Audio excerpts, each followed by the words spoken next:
So we'll probably actually get this done relatively quickly, but we'll just see how far we get. So we need to survey a random sample of 300 passengers on a flight from San Francisco to Tokyo.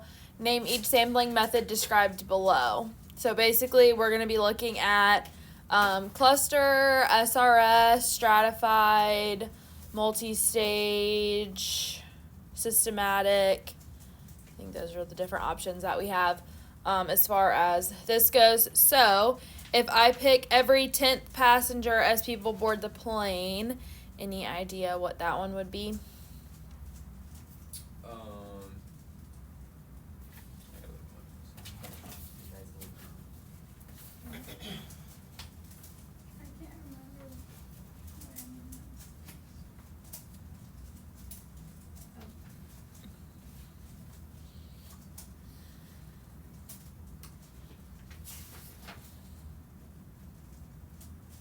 I don't know if this one was explicitly written in the notes per se. Oh. I can't remember.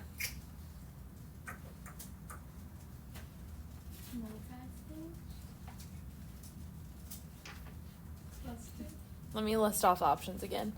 SRS, cluster, multi-stage, stratified, systematic. Systematic. Because we come up with a system in which we're going to do it, and it's like every 10th person that we're going to sample. Or survey, whatever. From the boarding list, randomly select 5 people flying first class and 25 of the other passengers. Yep, stratified. So we've split them into 2 groups, first class and other. And then within that, then we've pulled people from those groups. Randomly generate 30 seat numbers and survey the passengers that sit there. Yeah. No. SRS. SRS. I guess. I don't know what that means. Simple random sample. Okay, I'm gonna write that. Probably should, right? Yep. But it's simple random. Simple random sample, yeah. So that's the one where it's just like completely random. Like if I'm just like drawing random numbers, that would be a simple random sample. Randomly select a seat position, right window, right center, right aisle, or you can have, left window, left center, left aisle. And survey all the passengers sitting in those seats. Is that a cluster? Yep, that one would be a cluster.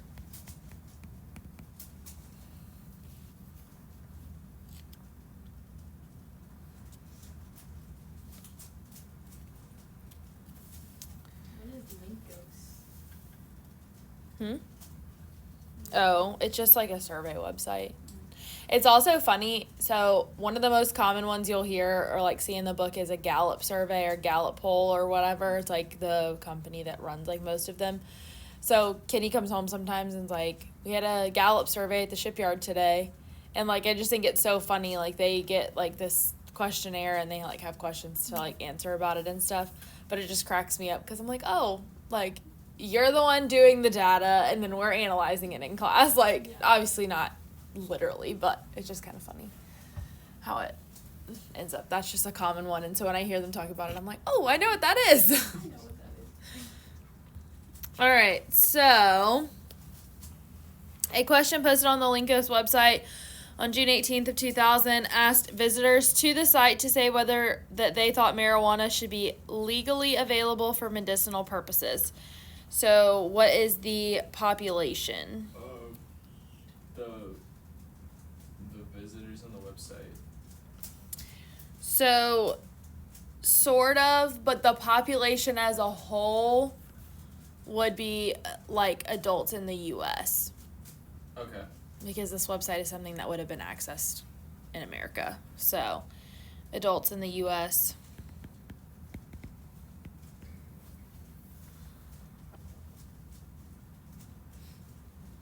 Now, I'd probably only take off like 1 if you put visitors to the site or something like that. But Okay. that kind of will go in to a question later. So the population is like the broadest group that we're talking about. Okay. That's going to actually be more of like the sample is the people that went to the website. So the population parameter of interest is basically the portion of adults that feel that marijuana should be legal for medicinal purposes. So, portion of U.S. adults that feel marijuana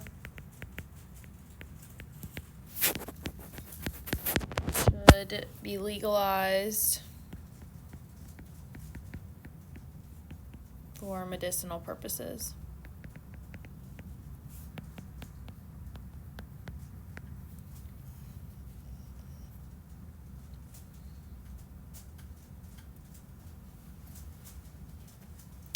So, as far as the sampling frame, this one isn't super specific, but we would say that it would be most likely the people accessing the website, essentially.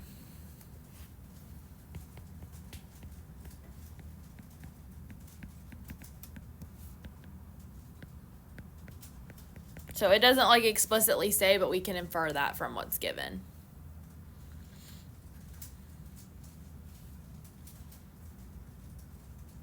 So then the actual sample are the people who visited the website and responded.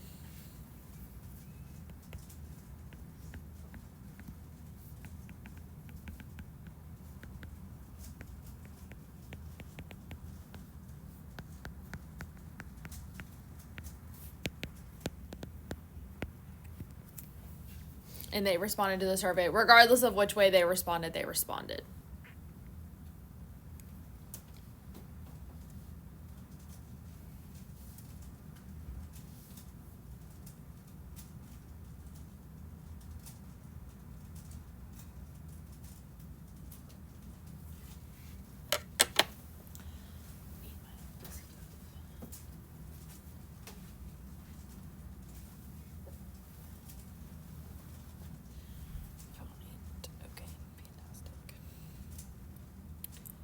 All right, for the next part, I need to find all of them. It's easier to get to them this way. It says the sampling method and whether randomization was employed or not, basically. So our options here are voluntary response, convenient sample, undercoverage, bad sample frame, non-response, or response bias. So what do you think this was? Voluntary response? Why? Because, like, they didn't have to respond, only, like, the people who felt strongly about it responded. Yeah. So it is a voluntary response.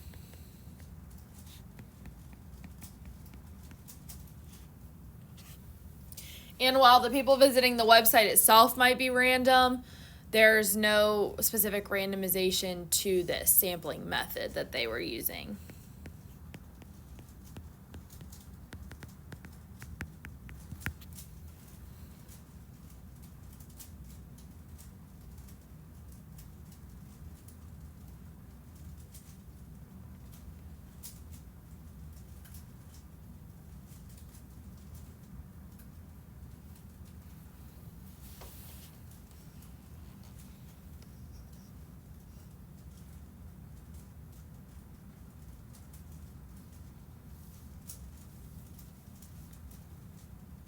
Oh, wait.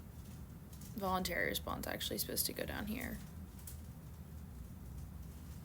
Got ahead.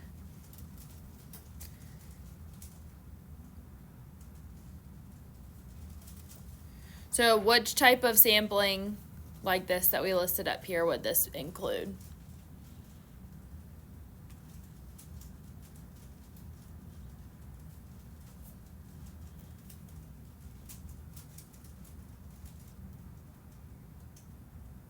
Esther?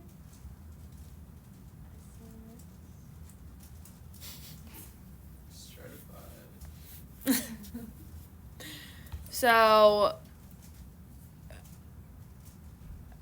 they're not really separated into groups, right? It's just the thing. I would say it's probably just a simple random sample of who is actually going, but there's not randomization specifically being employed. So this actually goes down here, but let me just get rid of this here and we'll rewrite that. So I would say probably SRS, but that's just from the standpoint of who is actually going to the website, because cluster would be that there's groups and we're picking people from each group. Stratified is just that we're separating them into groups. So I would say there's not enough information to really know, but it would probably be this one without more information. So the potential source of bias is voluntary response, because like you said, people probably feel very strongly about the issue, or people respond that feel strongly about the issue. And it could be one way or the other.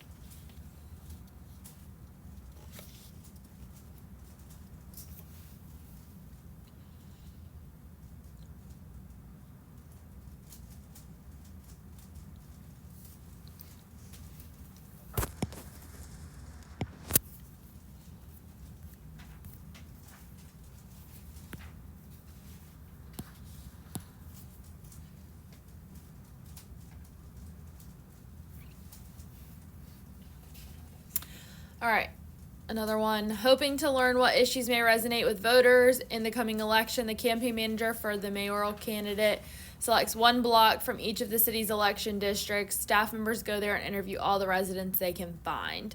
So what would the population be for this one? So like what's like the large group? The voters? Yep, specifically city voters, Okay. because it's talking about the city's election.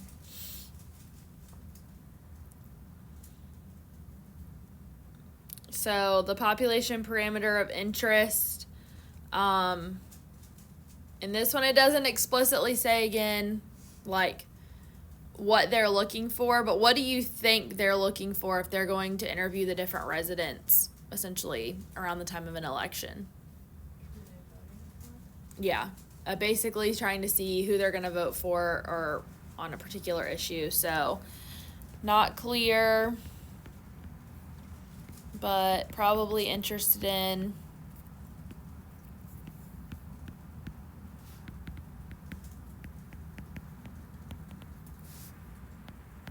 how a voter responds or will vote.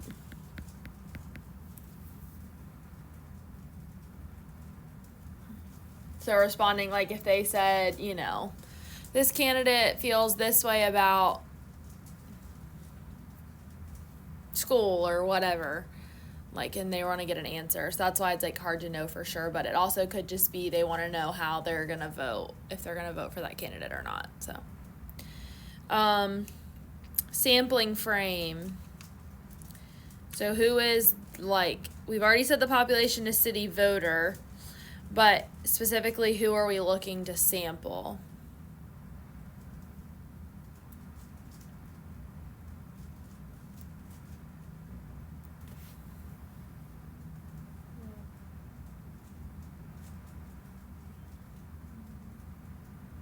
Like one block from each of the districts.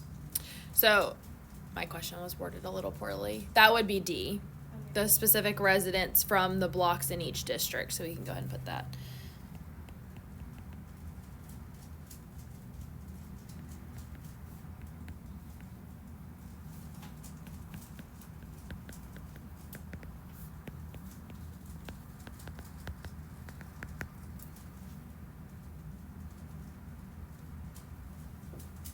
And I would also just note block may be chosen at random, we don't know.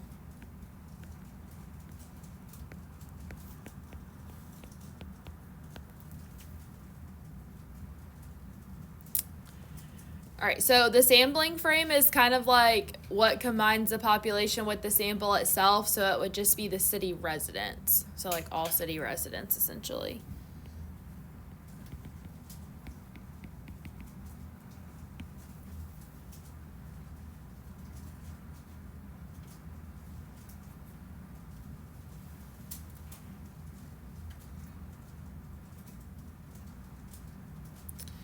All right, the sampling method.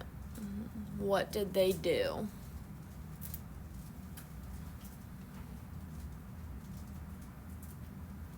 So, systematic, stratify, SRS, cluster, Would that be systematic?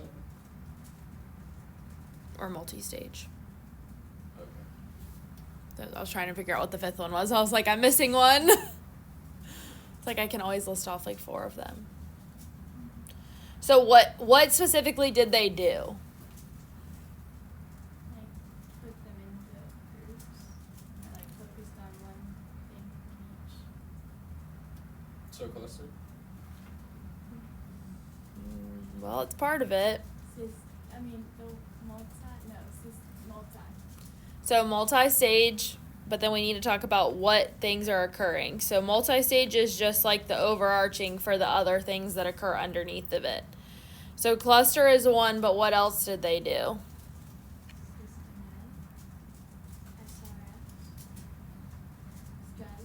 Yep, so they stratified by district, so they essentially grouped by district.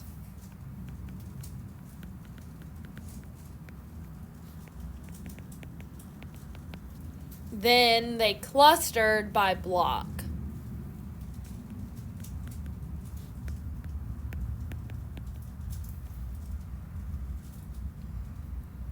So, was it random?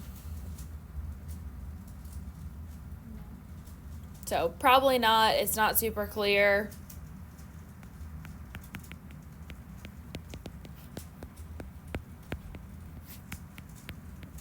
They don't really tell us, like they randomly selected. We'd be looking for something like that where they explicitly tell us that.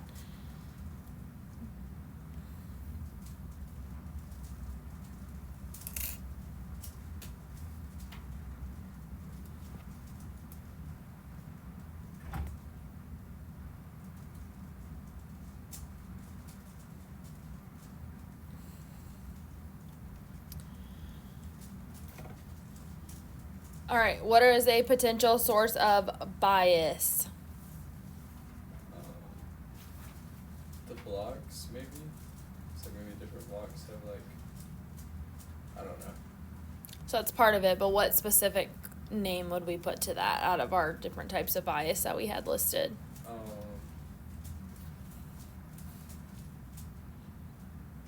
Would have been toward the end of the notes. That's where we had like volunteer response or voluntary response, non-response, convenient sampling,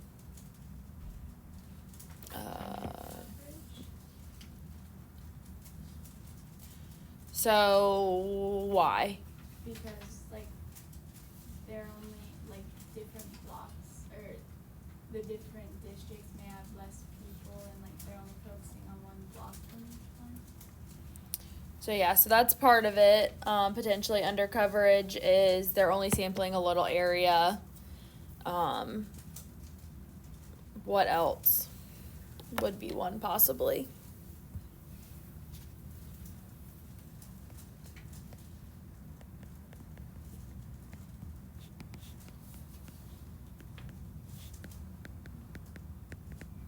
Bad sample Not the one I'm looking for.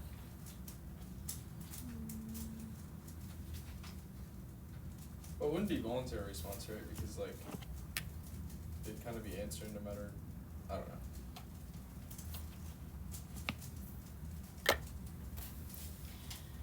So I'm looking at the fact that we don't know what time of day they're going, right? So if they're going during the day, you may have people at work or at home. Are there staff members that don't actually live there, kind of thing? So what do you think that would fall under? Convenience? Yeah. Okay. So kind of like the thing of like going to the mall. It's just who happens to be there at that time. So convenience.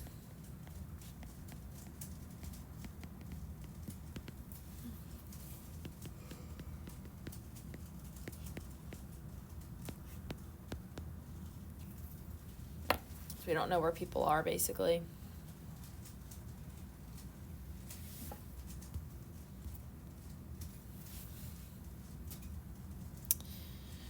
Number 4, manufacturers and advertising agencies often use interviews at shopping malls to gather information about consumer habits and the effectiveness of ads. A sample of mall shoppers is fast and cheap. How might this survey be biased? Is that convenience too? Convenience, what else? Potentially.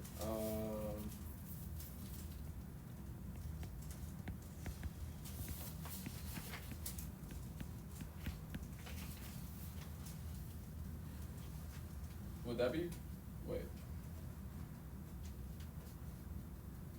Response bias? So why is it a convenient sample? Cause like you Start don't with know that. who's gonna be there, or like only certain people will be there.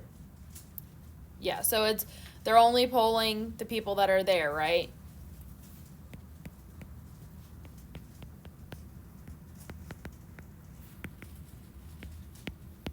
So what else kind of ties in with that? Bad sample frame? Oh wait.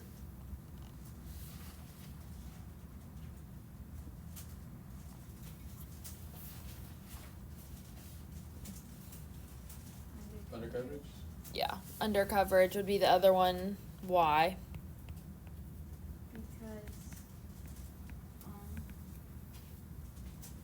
Just not like a big sample of people, really.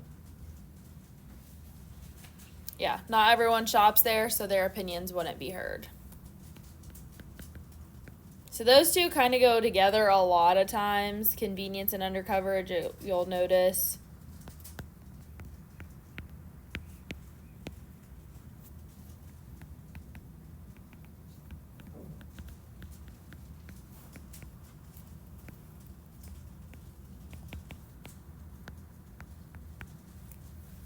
So if they're on, like, convenience is the fact that they're only surveying the people that come in the mall from the standpoint that they're just getting the people as they come in the door, which they're also may or may not be getting everybody. But then under coverage is that they're not really getting an accurate representation of the entire population because everyone doesn't come there.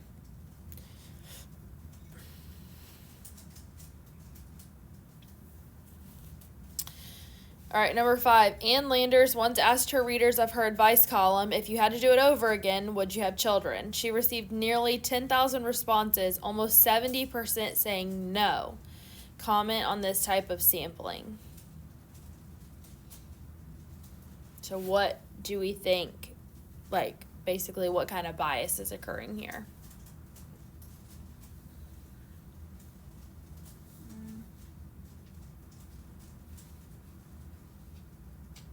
Maybe like the first part, like how it's phrased. Wait. It's probably okay, the way that she's phrased it. But think about the amount of people that said no. Like, if you, or like, let's say if your parents were asked that question, okay, hypothetically. If they are very thankful that they had kids, do you think they're inclined to respond?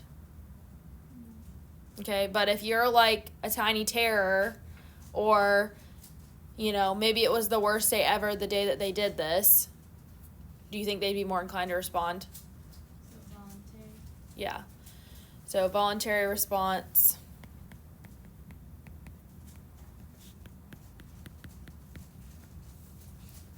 Because people with strong opinions are more likely to respond.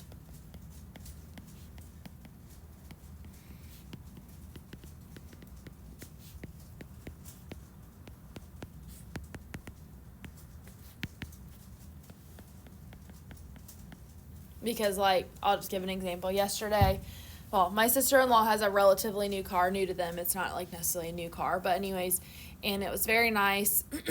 And my nephew decided that yesterday he was going to take a rock and scratch her car, like draw on her car with a rock.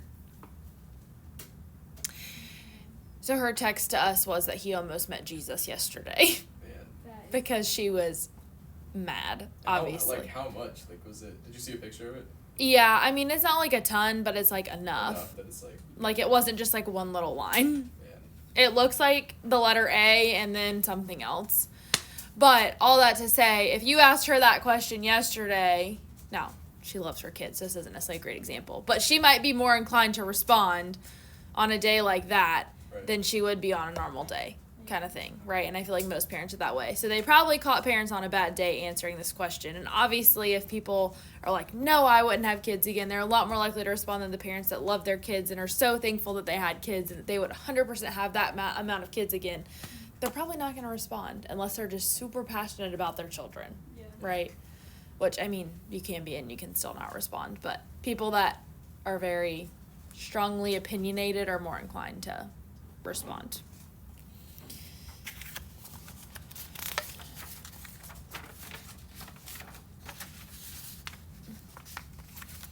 All right, this next one, I don't think your little dartboards have dots on them, so I'm going to draw some dots on them, and then we will talk about them. That's probably too big.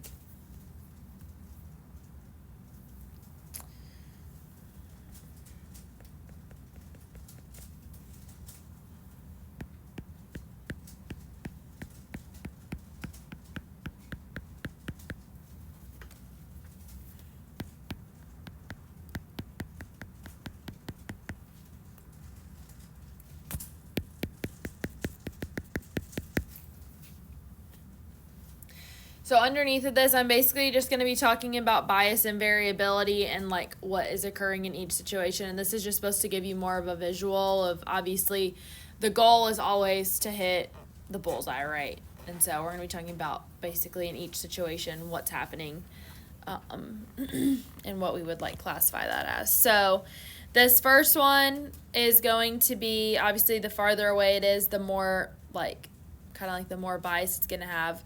But these are also really tight together, so this is going to be low variability. So this is high bias, low variability.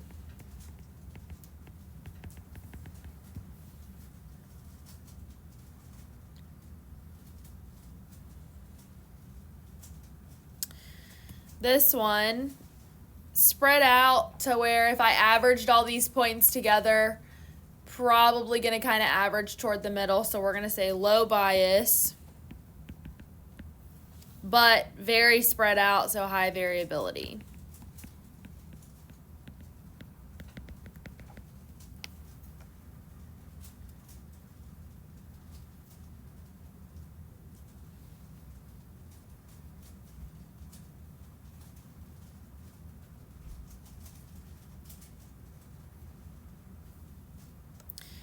This one, kind of spread out, kind of far away from the center. Flappers is bad. So this is high bias, and I would say high variability because it's spread out.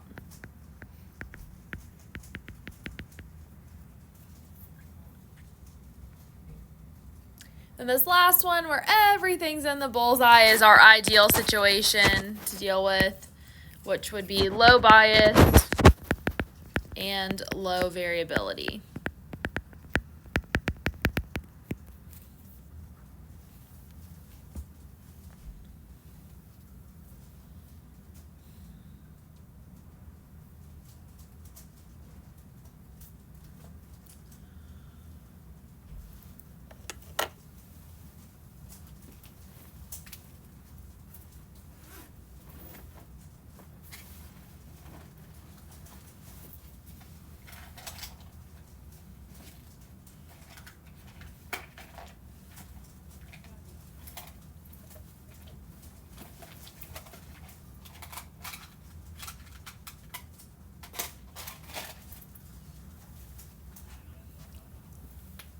we're gonna do number 7, and then we're gonna stop for today 'cause it's a good stopping point. Not that we probably could get through 8, but just for leave a little something for tomorrow. All right, so examine the following questions for possible bias. If you think it's biased, indicate how and propose a better question. And if it's not biased, then we may talk about how they could have reworded it for it to have had bias as well. So, you're going to tell me if you think this question is biased or not. Do you think high school students should be required to wear uniforms? Doesn't it seem biased? Yeah. It's unbiased. They're not trying to influence you one way or the other.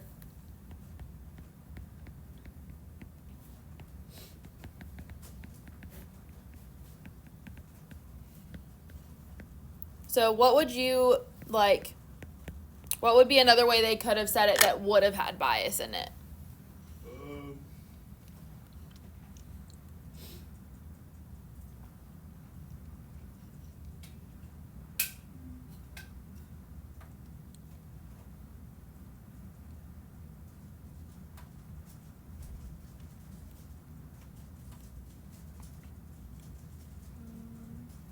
Even just trying to influence your answer, how would that question be asked if I was trying to get you to say that you do think that?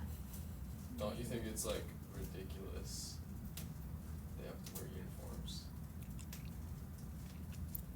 Yeah, so that would be one way that it would be biased because you're trying to get them to say they shouldn't have to wear uniforms. And obviously, we prefer the unbiased question, but I'm just trying to get you to see, I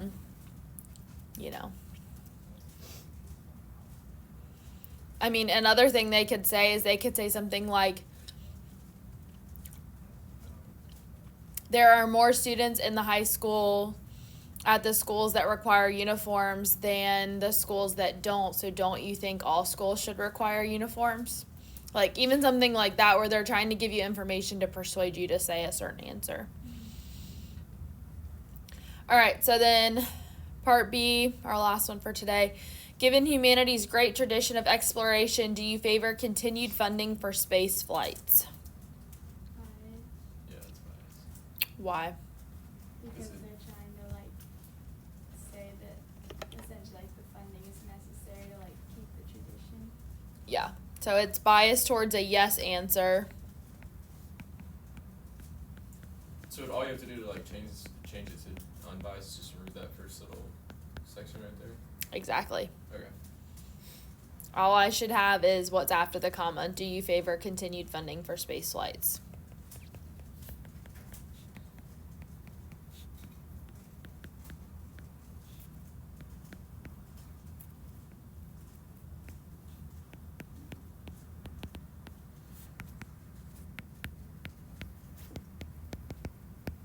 Now, I will say I could see someone potentially saying that by saying continued funding that you're still implying that you should say yes because it's been going on forever. So it might even be better to say, do you favor funding for space flights? But I would say saying continued funding is fine. I don't think somebody would read too much into that as far as that being biased. But anyways. So we'll do 8 tomorrow and 9 and 10.